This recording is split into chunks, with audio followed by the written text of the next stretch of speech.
Hey, this is Matt once again. What about the other videos? The paid request this time for Lucas. Thank you so much for that. And for those interested in requesting pretty much any type of videos, topics, reactions, whatever it may be, feel free to send it. Either directly to my PayPal or join my Patreon.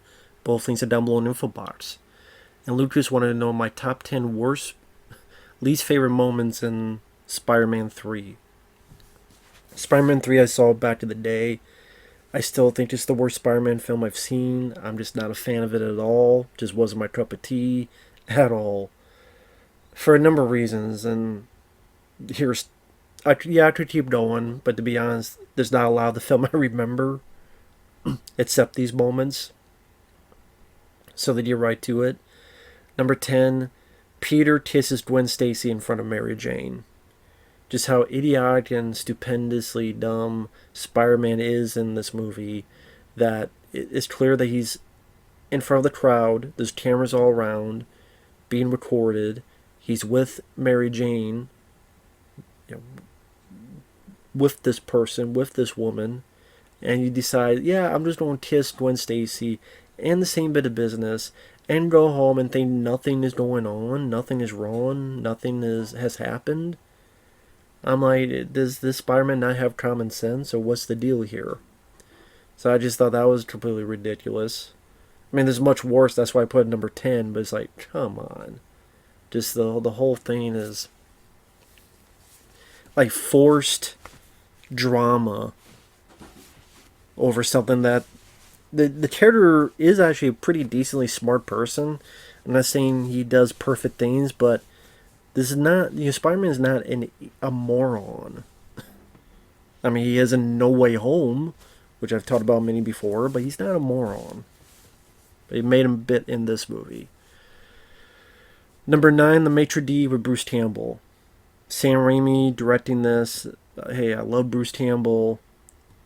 A lot of movies from Moontrap to the Evil Dead films. His cameos in the other films were fine, whether it be as the wrestling announcer or whether it be as the guy that won't let him in to the theater. But this, they saddled Bruce with such a terrible accent, and it just became very unfunny, and it just felt like a forced scene of comedy. Hey, how do we put Bruce in this? And I'm just sitting there going, this is just a waste of Bruce Campbell. Like, you make a scene with Bruce Campbell and you make it not funny, you make it irritating, you make it with, again, a terrible accent, and the fact that you're able to waste Bruce Campbell, that already gives you a fail on it. So that's number 9. Number 8, that's going to go further into it more, but the whole the emo dancing, that's much higher. But as part of that whole scene of showing how he's evil and how he's turning, let's have him go down the streets and doing these finger guns down the street.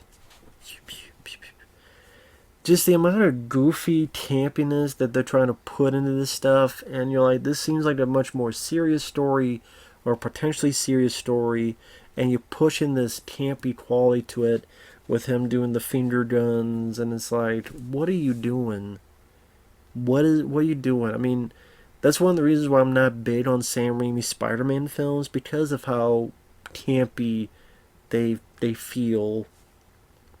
Whether it be Willem Dafoe's performance, whether it be the extras, and the way they showcase, and the way they... That was another thing I was thinking of putting on the list. The way the extras are in these, and the way Sam Raimi has it written, where they're acting so big and so over the top, and they're saying lines that are just so wonky. But I didn't do that because sadly, there's I think the person that played the reporter, she sadly passed away. I mean, I'll leave that alone. Because I looked it up and I'm like, wow, I mean, it's not her fault that she was directed in a poor fashion. But yeah, I mean, the whole thing with the like, how do we make it so that Peter Parker has to deal with this darkness of the symbiote and the capabilities? Let's have him do pew, pew, pew, pew, pew. Number 7, the question of who killed Uncle Ben. So they established And we know and you know who killed Uncle Ben. But what they decide to do is go, never mind, it's a swerve. Maybe Vince Russo helped write this. It's a swerve. And wait a minute. Sandman killed Uncle Ben? I mean, the whole big part of the original, not just the original film, but motif, the lore, is that he couldn't stop this guy, and because he couldn't stop this guy, it was led to Uncle Ben's demise. No, it didn't matter if he stopped the guy or not, because it was the Sandman who did it, not this guy. I mean, the guy was there, but it was really because the Sandman.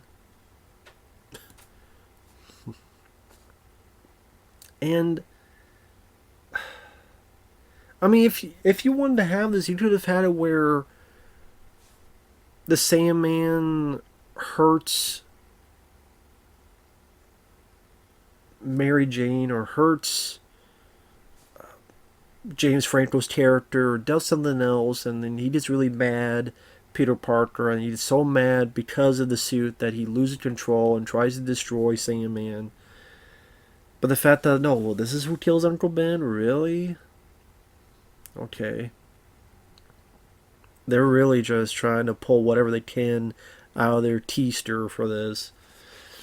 Number 5, symbiote just lands randomly near his bike. That gets into the whole conveniency of a lot of these sequences in this film where things just happen just because. Because here's the thing. Sam Raimi did not want Venom in this. He never wanted to do Venom. The studio said, we want Venom. We want the symbiote, we want Venom, he's a popular character. Sam Raimi didn't. He wanted Sandman and I think the Vulture or something else. I forget the other villain. But they forced him to do Venom and he's like, fine, and he did a terrible job at it. Oh, whatever. I mean, even the 90s cartoon had a better reason as to how the symbiote got there. I mean, they established that J. Jonah's son is in this franchise. And he's an astronaut. You could have had the whole thing, which again, they did in the 90s cartoon. Because originally in the comics, it was this thing called the Secret Wars, and Spider-Man found this suit on an alien world. In the 90s cartoon, they couldn't do that, so J. Jonah's son is astronaut. It crashes. Symbiote happens to be hitching along for a ride. Spider-Man's trying to save people. By saving people, it gets this stuff on him, and it slowly takes control of him. But it's just all this convenient stuff. Oh, Sandman, the guy's running. He just happens to be running inside this facility with this big old machine that he couldn't notice, and then no one, I guess, was testing to see and made sure that no one was out there. And he turns to a sand guy. I'm like, wow. There's a lot of convenient stuff. One in particular, which I'll get to, which is number 3. So yeah, the thing just comes out of the sky and lands 3 feet away from Peter Parker's bike and attaches to his bike. Number 4, Kirsten Dunst's performance of everything. I don't care for this Mary Jane character. She's unlikable. She is a terrible human being. Tell me you love me. I love you so much. I always have. No, you tell me you love me. Tell you love me. I don't have to tell you squat, Kirsten Dunst. I don't have to tell you squat. What are you doing? It's just the way she approached the role, the way the role was written. She just comes off as very needy, but also very ready to put a chain around Peter Parker's neck and tow him around and on a leash. And just very like controlling and all about her and not about anybody else and me. It's just very selfish, unlikable character in these movies. And all those scenes, especially, tell me you love me. The guy saved you how many times? I mean, if that doesn't prove anything, I don't know what will, lady. Number 3, Butler out of nowhere. Kind of like Randy Orton. Out of nowhere. James Franco's character I mean, the whole amnesia, speaking of convenience, I should have thought that when the convenience bit where he just happens to have amnesia and goes, they're my friends, the best. And he just happens to get out of the amnesia, and then a butler that was nowhere around for all this time finally comes up and goes, oh, by the way, Spider-Man didn't kill your dad, blah, blah, blah, blah, is the reason why. You know, this is like after James Franco's been a villain and gotten half his face burned off, and you know, this is the worst butler ever. He should be fired, not get any benefits, no brownie points for you. And I'm like, this butler came out of nowhere. What is the deal here? What? Number 2, emo dancing. I mean, again, you want to try to get into a character where this darkness is overcoming him, which has a lot of potential qualities in terms of drama and development, and they turn into a gigantic joke. One gigantic, unfunny joke. Where instead, after he's dancing, then he slaps MJ. So now it's trying to be very serious, but then you go from I'm dancing and doing all this stuff and being goofy to then slapping MJ. Is like, what a tonal shift of whiplash that is. I mean, that alone kind of showcases that people go, why don't you like this film? That scene encapsulates the issues I have with the over-the-top extras, the campy, humorous quality that just isn't funny, and Tobey Maguire just doesn't do it for me as Spider-Man, and or even as Peter Parker, and just this kind of complete, utter confusion of the direction they took with that character, because it came out as something that wasn't passion. Wasn't a passionate love for the character. It's, Sam Raimi didn't want it, didn't care. And it shows. And that gets to number 1, Topher Grace as Venom.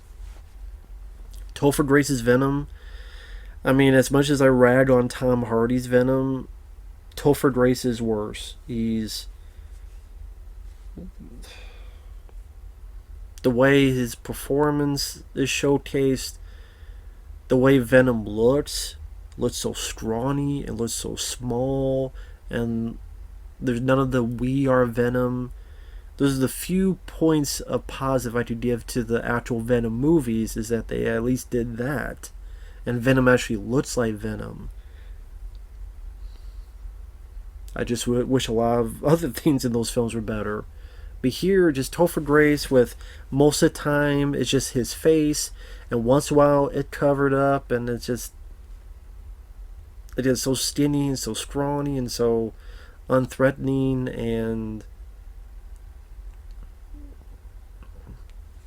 again, gun for hire, don't care about this material. You can really see it full force, and just the way that terror is implemented, and praying, oh, I hope someone kills Spider-Man, and how that all came about. Speaking of convenience, he just happens to be there at the same time in the church.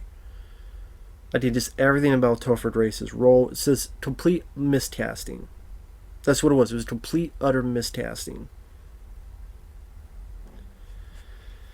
And just being a fan of the character, being a fan of seeing that character in the comics, reading it in that, and in the 90s cartoon, to see how that was implemented and showed, it just... Even the way the black suit looks, it was, in the comics, it was so cool. It was like slick like oil.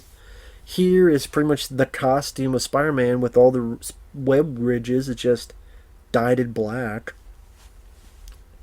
I mean, just the way that character of Venom was utilized was a lot of annoying choices. And that's why it had to be number 1. But with that said, thanks for watching. Thank you once again, Lucius, and we'll see you guys later.